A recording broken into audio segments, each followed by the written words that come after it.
Let's do another topic today, new topic, poem. And the name of the poem is Animal. Poet is Walt Whitman. I have come here to do a few classes on English subject. This very classes has been arranged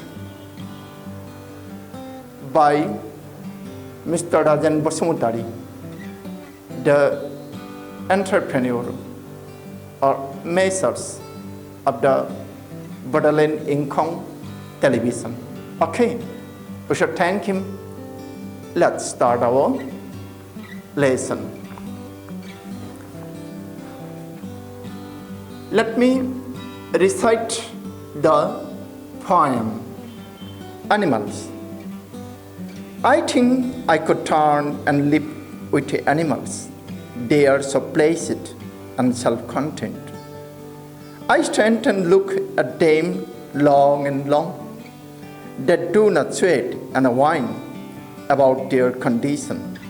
They do not lie awake in the dark and weep for their sins. They do not make me sick discussing their duty to God.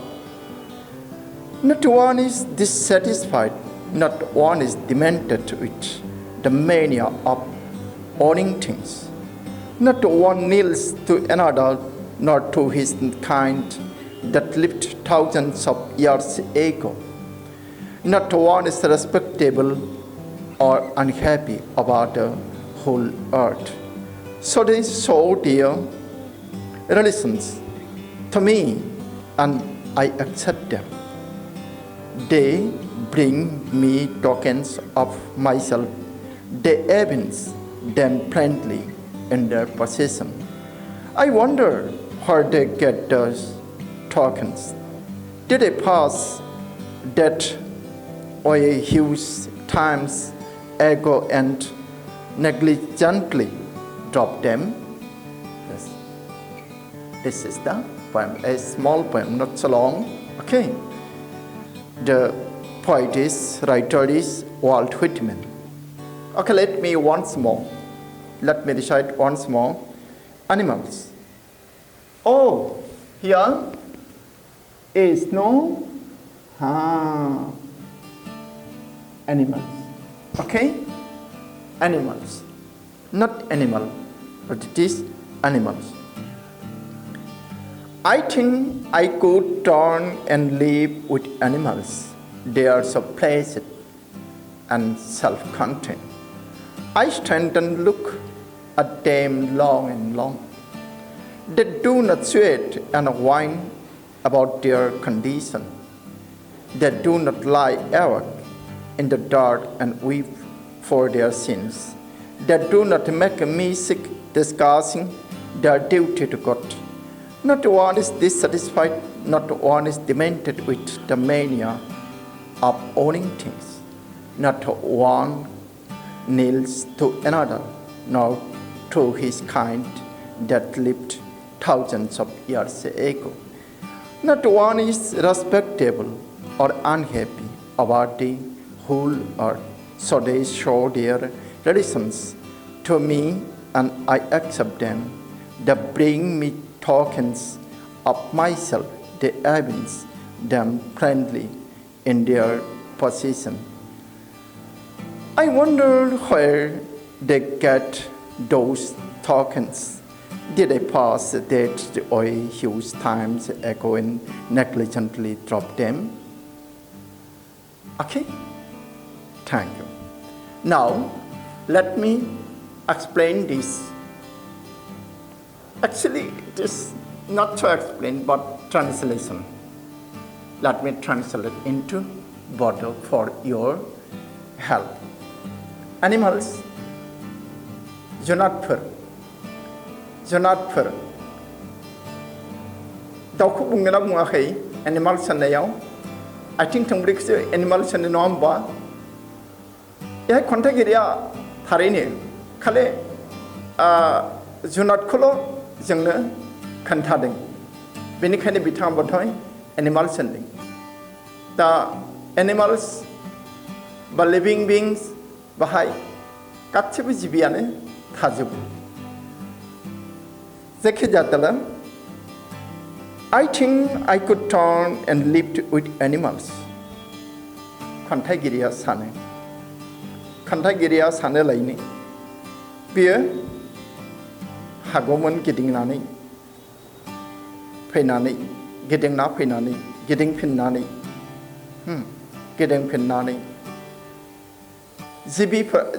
जिब जुनारफोरजों थानो मानसिजों थायालासिनो जुनारफोरजों थानो बिथाङा ओरैबादि गोसोआव हमदांदों जे बिथाङा गोबां सम आद्रि खालामबाय आगोलावनो खालामबावनांगौ नोंसोरो फिल खालामो मालाबा आनजादा दानसे दंबावो दानसे दङ सिन्था गैया बिदि आरोना एसे खम फरायो थाबायलाबायो गेलेलाबायो ओमफ्राय जेब्ला सप्ता खनसेल'सै फैथारबाय आनजादा फैथारबाय फरायनांसिगौ फरायनो लाबाय बेखौबो हाख'वा अबेखौ माने हाजेनबावनो जोबलिया माथो नै नार्भासनेसआ बिदियाव फैयो बेखायनो सम थानायावनो जोङो खामानिखौ मावनांगौ समनि खामानिखौ समाव मावनांगौ बे खन्थाइगिरिया बेहाय गाव ओरैबादि मोनदांदों जे बिथाङा जुनादजों थानाय बे थांखिखौ आगोलावनो लानांगौमोन जोबोद गोबाव जालांबाय There's a place it and self-content माने थानो लुबैदों बिथाङा जुनादफोरजों मानो होनब्ला बिसोरो जोबोद गोजोन जोबोद सान्थि उदखार नङा जोबोद सान्थि प्लेसिट गोजोनग्लाय सुखिखौ होनोबा होना बे आलादासै नाथाय गोजोन आरो सान्थि प्रिय उदखार खालामलाबाया दालि ओंख्रिया थावाखै बेखायनो बङाइगावनि कर'ना सेन्टाराव कर'नानि क्वारेन्टाइन सेन्टाराव संग्रा आइजो सासेनाव एखे दालिखौनो बेबो गुदुंमोन दालियाखौनो बिनि हिन्जावनि मोदोमाव गारसावनानै होबाय मा जानो बेन्स डेस्क फैबाय दा बिदिखौ नुनानै जोंबो बायो गाज्रि मोनो खन्थाइगिरिया बांसिन गाज्रि मोनदों बेफोरखौ नुनानै नोंसोरबो उदखार खालामोबा बेन्स डेस्क फैयोबा स्कुलाव हेडमास्टार गाज्रि मोनगोन एसिस्टेन्ट टिचारफोराबो सोरबा नोंसोरखौ अननाय दंबाबो बिसोरनावबो अननाया खमायलांगोन आरो बेखायनो एसे सांग्रां जानांगौ There's a place and self-containनि मिनिङा এই যে एसामिस सोदोब दङ आत्मसन्तुष्टि माने सेल्फ सेटिसफाइड होननाय बादि नाथाय बेहाय कन्टेन्ट नङा कन्टेन्टसो माने जानांगौ जाना गावनावनो दंजोबो जानांगौ थांनानै थानायाव गावनावनो दंजोबो I stand and look at them long and long खन्थाइगिरिया बिसोरनि थोंजाय बिसोरखौ मोजां मोननानै ओरैबादि नायगोमोनबाय थायो बेसेबा गोबाव सम बावलायलाङो गावखौनो गसंनानै नायो जुनादफोरनिथिं They do not sweat and whine about their condition बिसोरो गोलोमस्रावा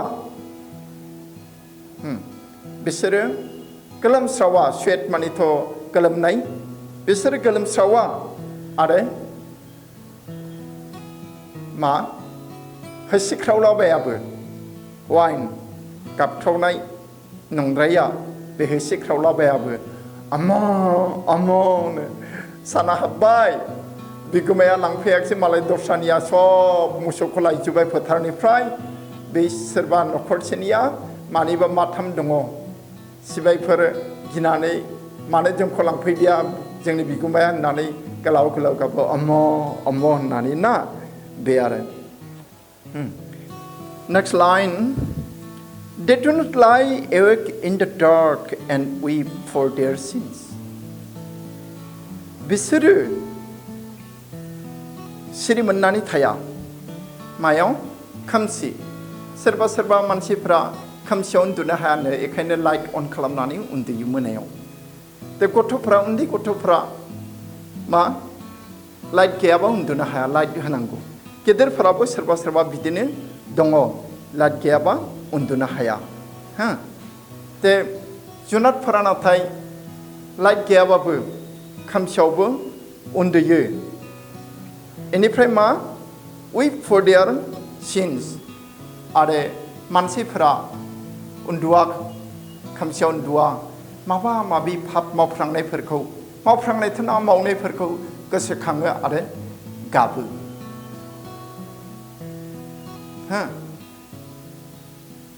गाबो रिपेन्ट खालामो रिपेन्ट खालामबाथ' मोजां सोरबा रिपेन्ट खालामाबाबो गाबो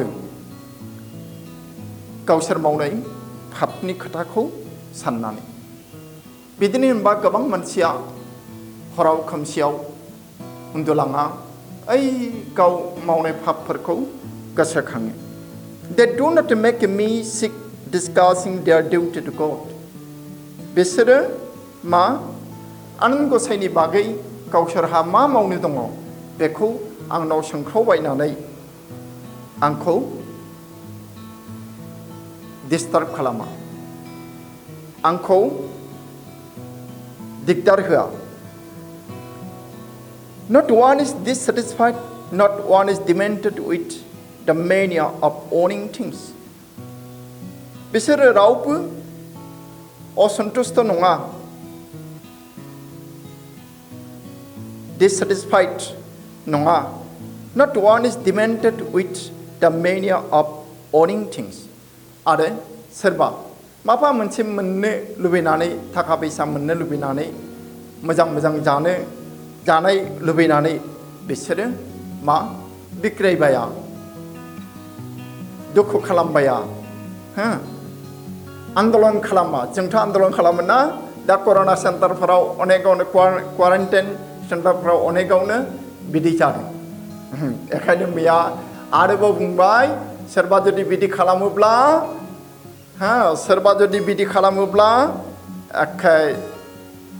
एरेस्ट खालामनाय जागोन आरो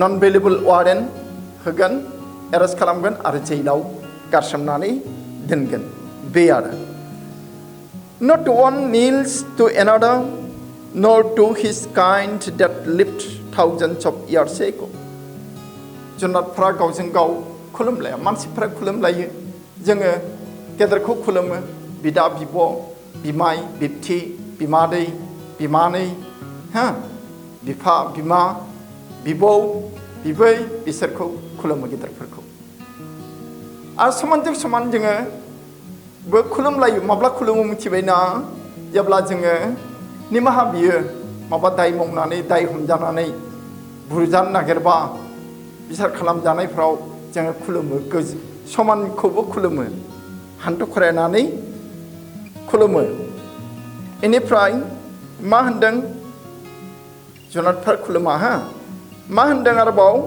nor to his kind that lived thousands of years ago जोङो थैनानै गोबाव जालांबाय थैनाया आइ आफा आबैमोन आरो सोरबा गोबाव जाबाय आदा आबौमोन बिसोरखौ जोङो गोसोखांनानै माबा मान बावो मागो बैसागोफोराव जानाय लोंनाय होयो बेनिफ्राय सि गोदान गोदान होयो आरो जोङो खुलुमो आनान गसाइखौबो आरज गाबबाय आरो बिसोरखौबो खुलुमनानै बुंबाय दे जोंहाथ' आरो मा होनो हायो बेखौनो होबाय बेजोंनो गोजोनदो आइ आफामोन आबैमोन आदा आबौमोन बेबादि आरो दा जुनादा बिदि गैया बेखौ साननो हाया बेखौ खन्थाइगिरिया बुङाखै दे खायदा खालामनानै खन्थाइगिरिया बेखौ बुंखायाखै आरो not one is respectable or unhappy about the whole earth बे बुहुमनि बागै रावबो जुनादानो माबा respectable मान होनाय बेखौ गैया not unhappy over the whole earth आरो नङा एबा असुखिबो नङा unhappy नङा happyआनो इसोरो not one is respectable or unhappy over the whole earth बे बुहुमाव जोनोम मोननानै बिसोर गोजोननाय नङा गोजोननाय बे so they show their relations to me and I accept them बेनिखायनो बिसोरो आंनि खाथियाव आंनि सिगाङाव गावसोरनि जि सोमोन्दो बे सोमोन्दोखौ खोन्थायो बिसोरनि मोजां मोननायखौ खोन्थायो बिसोर जे आंखौ मोजां मोनो बेखौ खोन्थायो नोंसोरनि मावजिफोर न'आव थानाय मावजिफोर बोरमाफोर मोसौफोर जुदि अननाय मोनोब्ला जाय अनो बिनि खाथियाव फैयो सोलायो दांजायो बिलिरजायो बिलिरबा मोजां मोनो बिसोरो बे and I accept them बिसोरनि जि मोजां मोननाय जि सोमोन्दो दिन्थिनाय बेखौ आङो नाजावो गनायनानै लायो they bring me tokens of myself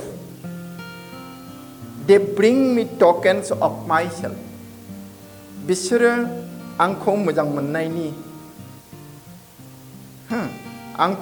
मोननायनि tokens सिन इसाराखौ फोरमायो लाबोयो बिसोरो they evince them plainly in their possession बिसोरनियाव जे बे मोजां मोननाय गाहाम मोननाय खुसि मोननाया गोरबोआव दङ बेखौ बिसोरो प्लेनलि एखे गेद्दा गेद्दि नङा हलासिनो थोंजों फोरमायो I wonder where they get those tokens खन्थाइगिरिया गोमोयो आसरित जायो जे बिसोरो बेबादिखौ बहा मोनखो बहा सोलोंखो बहा रोंखो बे आरो बिदि मोजां मोननो बिदि सोमोन्दोखौ मोजां मोननाय सोमोन्दो हामनाय सोमोन्दोफोरखौ बोरैहाय बहा मोनखो माबोरै खोन्थानो रोंखो बिसोरो Did they pass that way huge times ago and negligently drop them? होमबा आङो सिगाङाव गोबाव समय आद्रि खालामबाय नामा गोलाव सम आद्रि खालामबाय नामा negligently drop them बिसोरखौ नेग्लेक्ट खालामनानै नासयनानै नायगार दोननानै बा नायख्लेंनानै दोननानै आङो बिदि इनाय खालामदों नामा बे आरो एखिनियावनो जोब्बाय खन्थाइया दाना आङो मोननैसो वर्ड्सनि मिनिंखौ लिरदिनि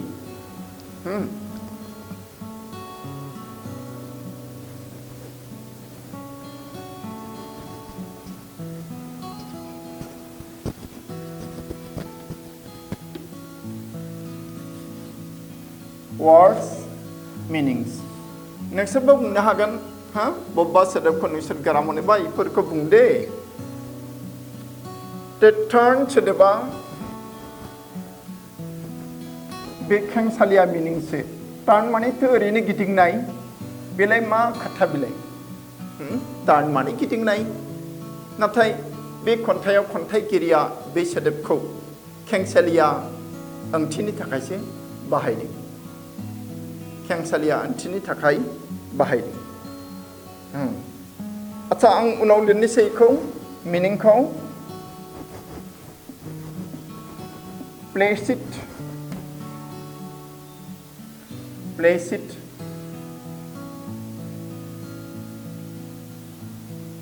calm bini meaning calm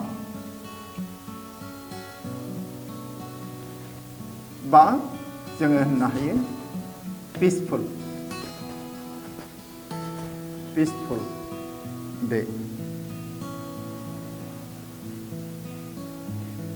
self-contained self-satisfied जोङो contained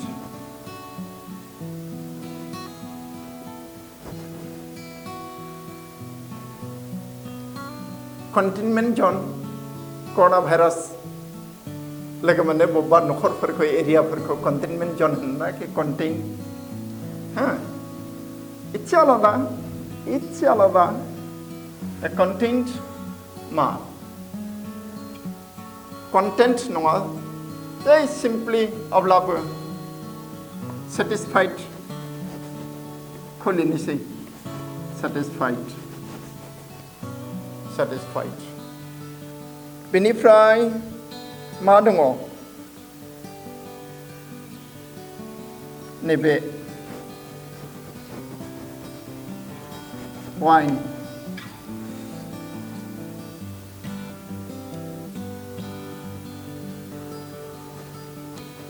cry loudly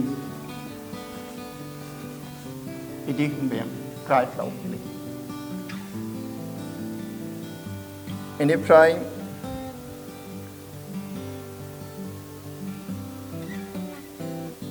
एबारखौथ' मिथिगौ सिरि मोननाय नङा होमबा dark बेखौ मिथिगौ next लाइनाव they do not make me sick discussing their duty to God बेखौ मिथिगौ not one is dissatisfied बेखौ मिथिगौ demented दाना demented खौ लिरनोसै demented नि मिनिङा मा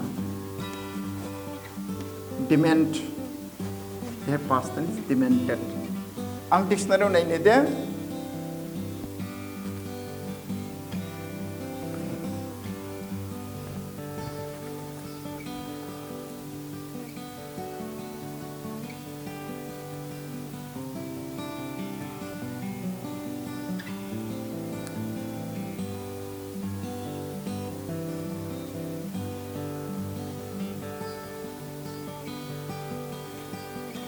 इहा दं demented मिनिंखौ होदों having dementia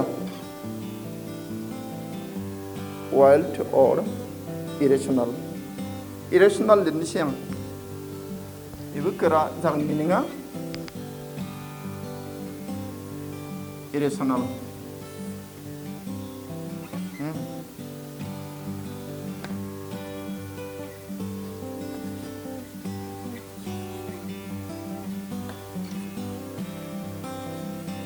irration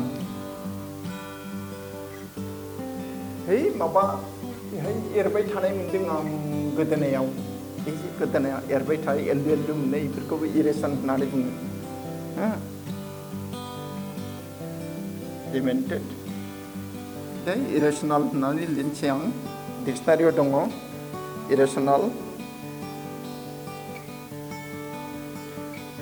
बेहाय फार्स्ट मिनिंखौ having dementia बुंदों नङा बेखौ जोंनिहाय होनो हानाय नङा dementia माने बावदबनाय dementia माने बावदबनाय बेमार बेखौसो होनो बेनि उनाव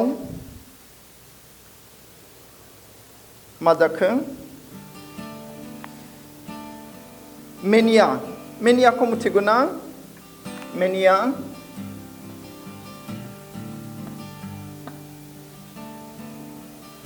गोबां मानसियानो मेनिया बेमार दङ मेनिया होननाय जाथोसे बेमार गैया बिनि मिनिङा जाबाय मेनियानिया मा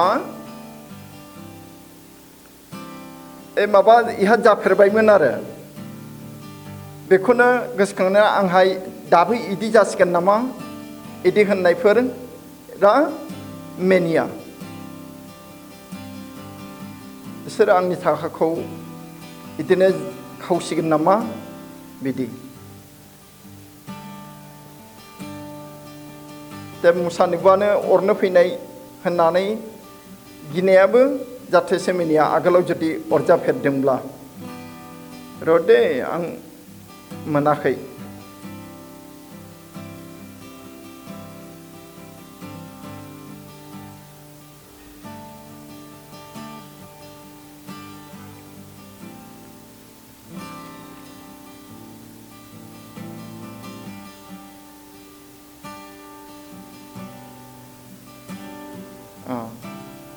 mental illness involving mental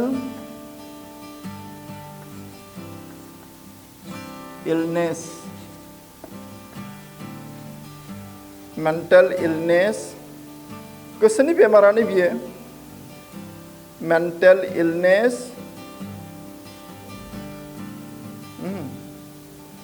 इनिफ्राय मा रदे र'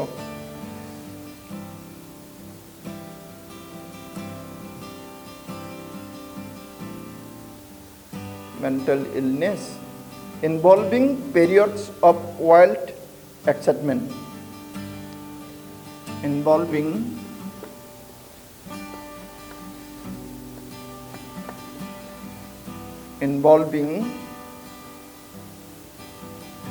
periods of wild excitement periods of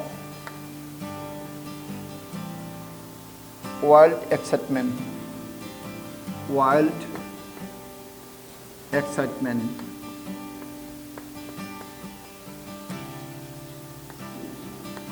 बे आरो मोनसे मिनिं दंबावो आं बेखौ फरायनानै खोनासंहोनि जे एक्सट्रिम एन्थुजियाजम ब्रेकेटआव लिरदो होमबालाय बेखौ एक्सट्रिम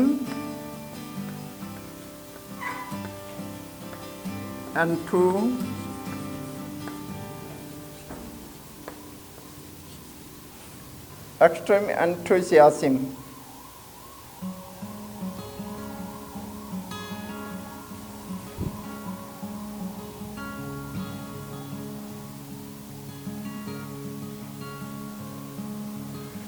बेनो दे बेखौ ब्रेकेट सिङाव आरो सोदोब दंबावो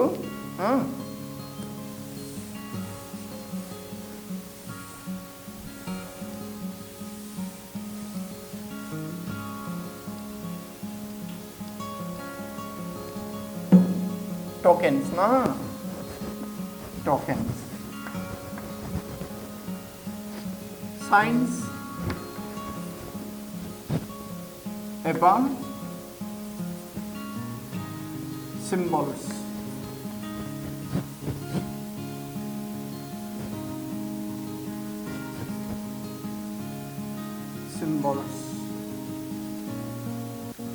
signs एबा symbols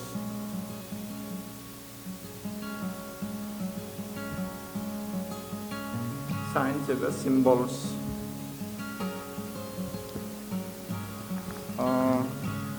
tokens आं नायथारनोसै डिक्सनारियाव थिग जागोन ना जायाखै आं बेखौ नायनांगोन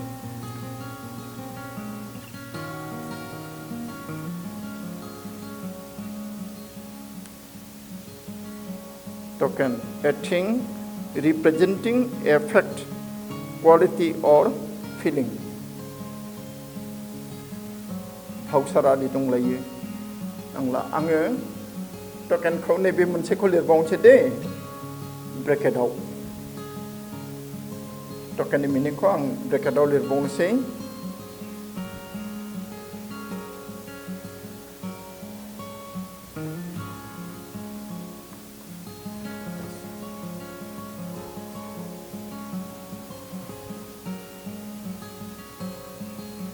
a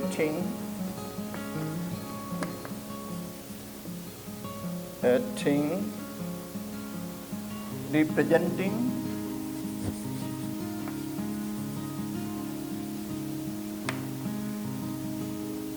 representing a fact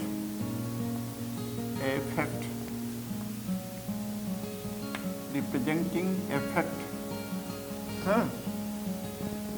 आरो quality कमा होनानै quality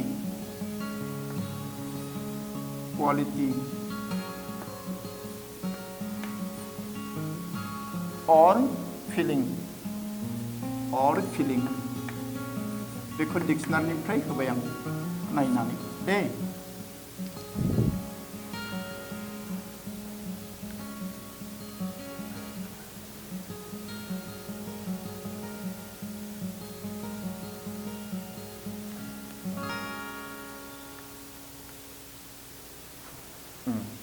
बिनिफ्राय मा दंबावो सोदोब टकेन एभिन्स होननाय मोनसे एभिन्स बेखौबो आं डिक्सनारिनिफ्राय नायनानैसो लिरनांगोन एभिन्स ओरैनो खोन्थानाय आरो दिन्थिनाय श' खालामनाय बे एभिन्सनिफ्रायनो एभिडेन्ट होननाया फैदों एभिडेन्ट होननाया दा नायनि बिनि मिनिंखौ अक्सफर्ड डिक्सनारियाव बे फिसा आरो बेहाय मा होदों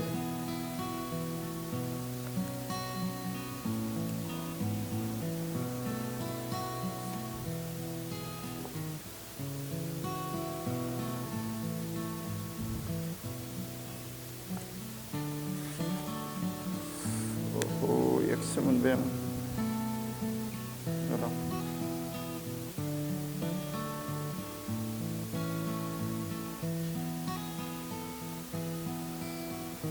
मोनबाय दे शो और इन्डिकेट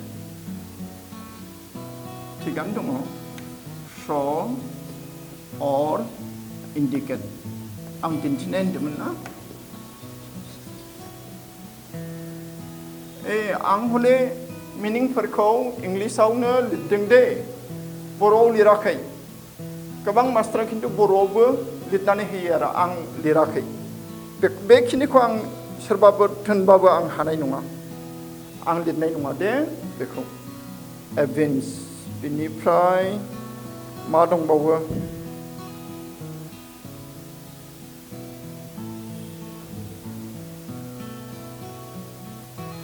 नांला दे एभिन्सनि उनाव बिदि गैला पसेसन मानेथ' बे पसेसिभ केस जे होननानै बुङो बे आङो दायो मोनसेखौ दहाय नोंसोरनो होखायाखैमोन आं खोमोर जाबाय बेखौ लिरनि आं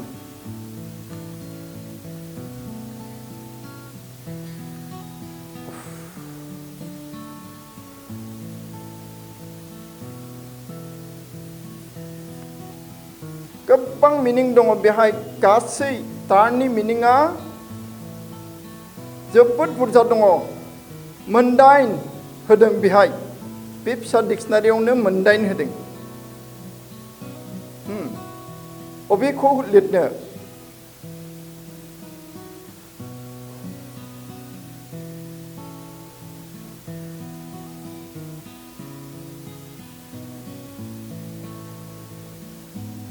मेक और बिकामबो दंलायलाङो आं बेखौ खोमोरनोसै दे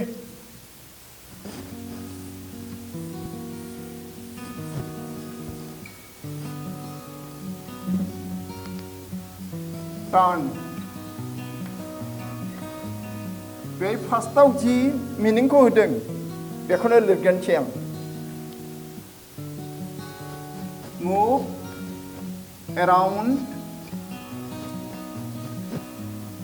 around a central point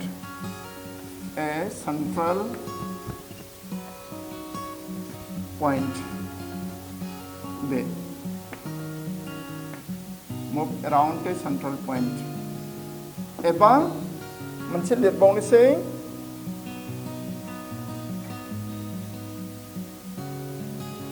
move so as to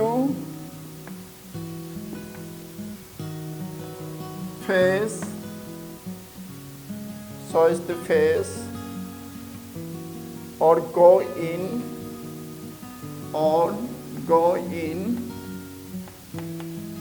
different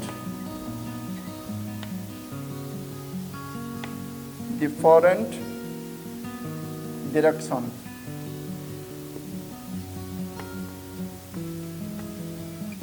Different direction. Beda, memang neko lerbayar. Kelia ini Friday. Tania, jeng questions ko na ini exercise song. Ma questions dongo, mama dongo. Nei, thinking about the poem.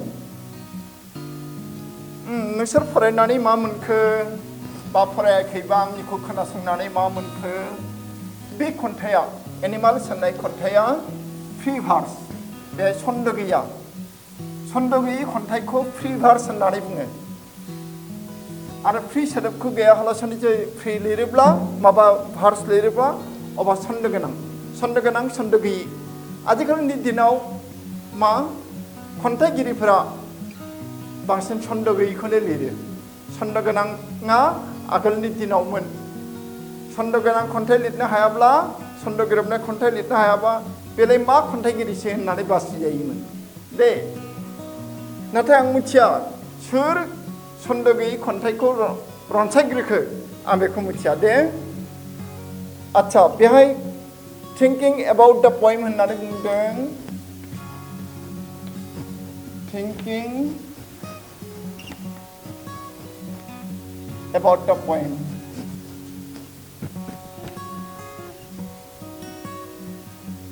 Thinking about the poem.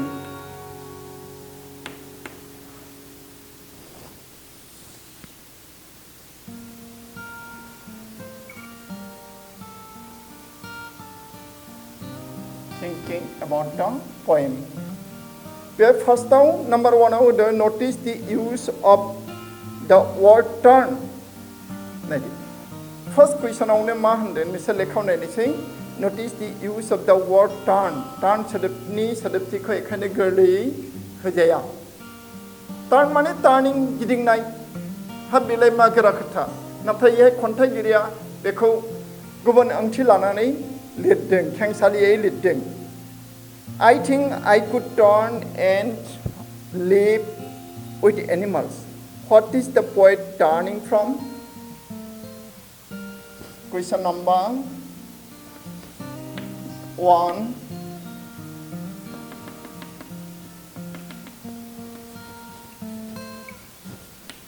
What is the poet turning from?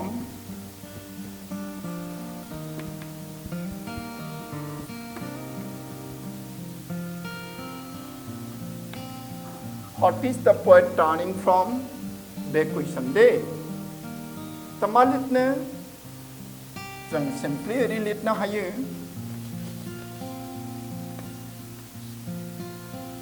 The poet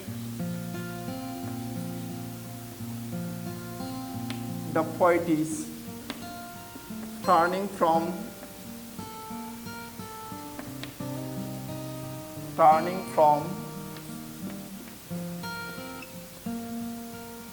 human being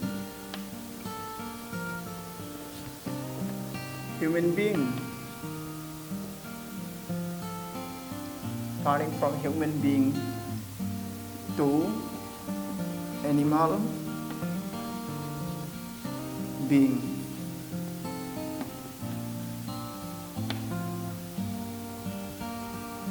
But it is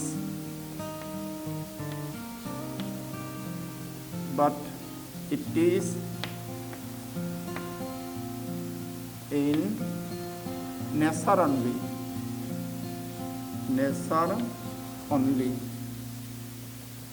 But it is in nature only. But it is in nature only. Not physically.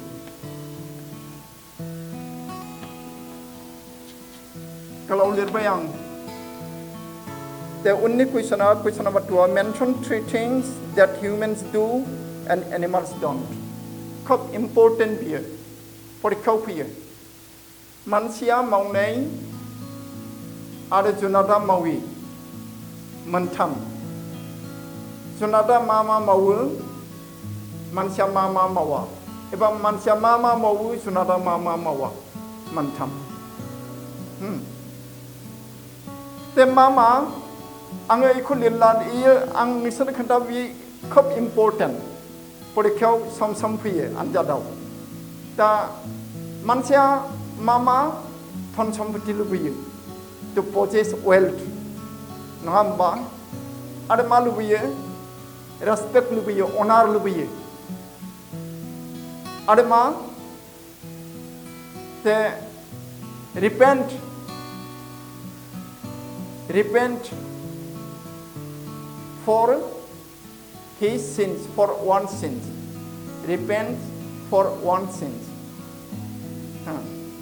repent for one sins पस्तायनाय आरो मा बाव they do sins human beings do sins animals don't want to possess wealth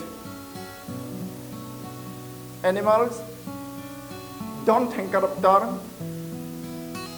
good food okay then animals do not bother or do not worry for sins because they do not do any sin बे आरो आं लिरला नोंसिनिसो गोराखायनो आं नोंसोरनो दोनबाय आरो माने इम्पर्टेन्टखायनो आं नोंसोरनो दोनबाय दे आं लिरनानै होआखिसै आं गासैबो लिरजोबा Number 3 do humans kneel to another humans who lived thousands of years ago discuss this in groups सावरायनो थोनदों जों सावरायला ग्रुप्सआव सावरायला आङो सिम्पलि बे कुइसननि आन्सारखौ लिरनोसै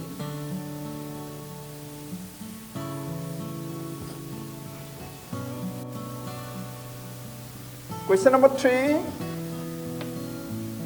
बेहाय होनदों do humans kneel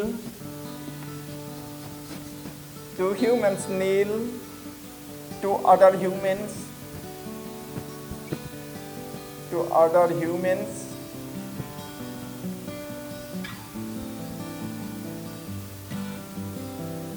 who lived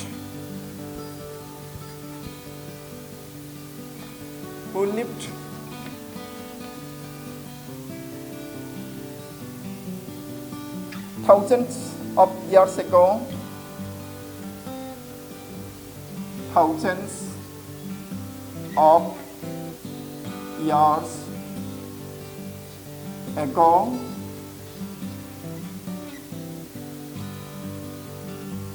आं बेखौ लिरला दे कुइसनावबो discuss this in groups बेखौ लिरला इबो खनसे फैफेरबाय आनजादाव आं आन्सारखौ लिरनोसै सिम्पलि लिरगोन दे खुनु गेद्दा गुद्दा खालामला बेहाय सोंदों जे मानसिया 1000 बोसोर सिगाङाव थैनानै थांनाय गुबुन मानसिखौ हान्थु खरायनानै खुलुमो नामा खुलुमो जों दाबो बड'फा उपेन्द्रनाथ ब्रह्मखौ खुलुमो जों दाबो महात्मा गान्धीखौ खुलुमो जों दाबो उपेन्द्रनाथ ब्रह्मखौ खुलुमो जों कालीचरण ब्रह्म गुरुदेवखौ खुलुमो महात्मा गान्धीखौ खुलुमो मानो खुलुमो ना आंथ' सामफ्रामबो खुलुमो आंनि ठाकुरखौ दे आन्सारखौ लिरनोसै आं नेगेटिभसो जागोन नालाय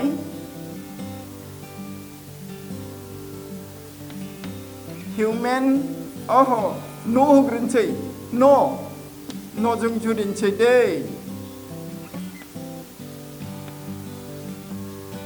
human beings do not kneel to other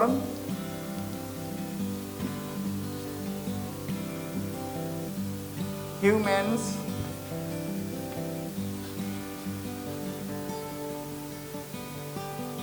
who lived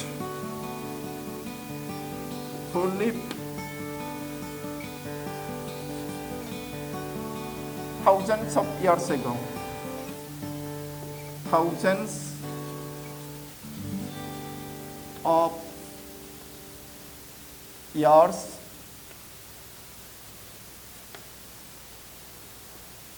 ago. बे उननि कुइसनखौ आं फरायनोसैल'. What are the tokens that the poet says he may have dropped long ago? मालाबा बेबो कुइसन बेखौ लानानैबो कुइसन सोङो दे. आङो हले आन्सारखौ बो लिरला आरो सावरायलाबो दे. होमबा समबो गैला नालाय जोङो क्लासखौ बेहायनो फोजोबदिनि दिनैनि क्लासखौ दे. होमबा दोनबाय क्लासखौ. Thank you very much. Bye.